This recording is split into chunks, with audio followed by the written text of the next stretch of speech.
My electronic resource kit is filled with resources that I have used during this semester of orientation to education and human development. During this video, my voice-over recordings will explain my reflections on the resources.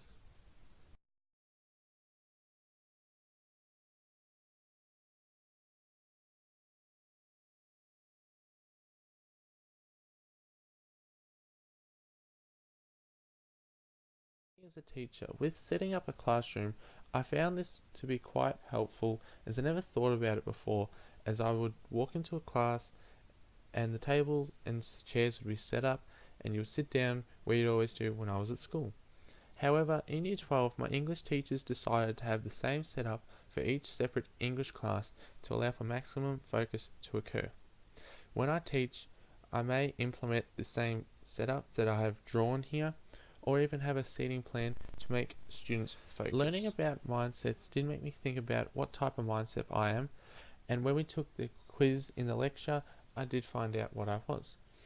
But back when I was in school, I didn't pay much attention as much as I do now, and I was a bit lazy with my work.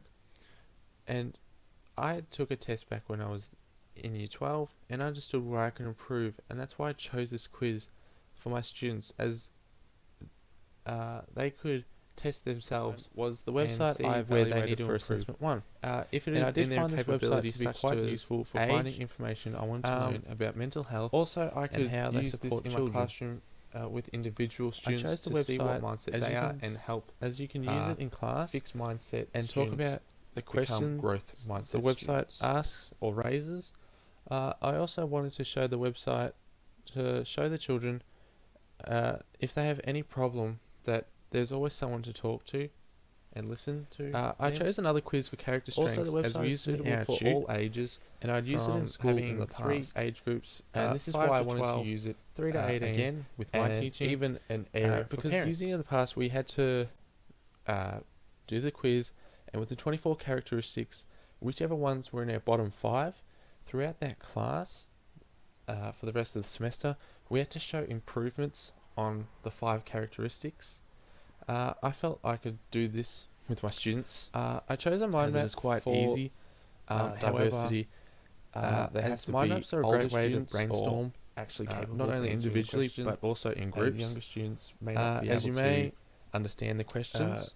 Say everyone in the class has to come up with one idea as a teacher, and you can write it up on the board, which makes the task more social, as you can question the ideas that children have, and make them explain why used in classrooms for multiple years diversity, but or whatever topic you are learning, because it is quite effective.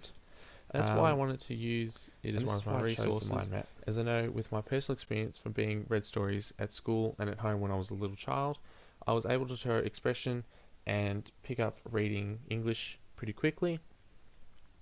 However, I know that children, say with dyslexia, will find this more difficult as they cannot read the book themselves. So with the digital book that I'm reading here, I chose the video for culture as it was very easy to understand for all students, young and old, more digital, so visually pleasing for children who may have a disability of some sort and sounds who cannot read with dyslexia or are able to understand the book and not some videos may be too visually unpleasing for them. The information was up to date on the video, and the information for the video was from a reliable source. Also, the video was more engaging. Again, than me just standing up and explaining. I chose this because this is another website that I always chose instead of the Kids Helpline, and the video this not only talks about disabilities and the types of disabilities, but the rights that people have being disabled, as they are human as well. However, this wouldn't be suitable for younger students. This would be more for older students, as it is quite information based. There's just a couple of pictures, but nothing really for younger students. Social discussion in the class. Class discussion happen between students and myself. I can answer questions. Students can answer other students' questions. Also in groups, they can see other students' ideas on this topic, not only their own.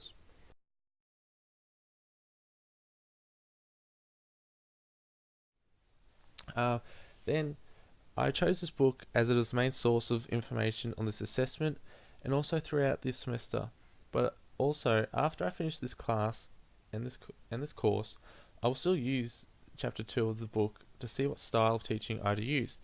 Is it effective? Is it not? How can I change it? If I need to change it, what should I change?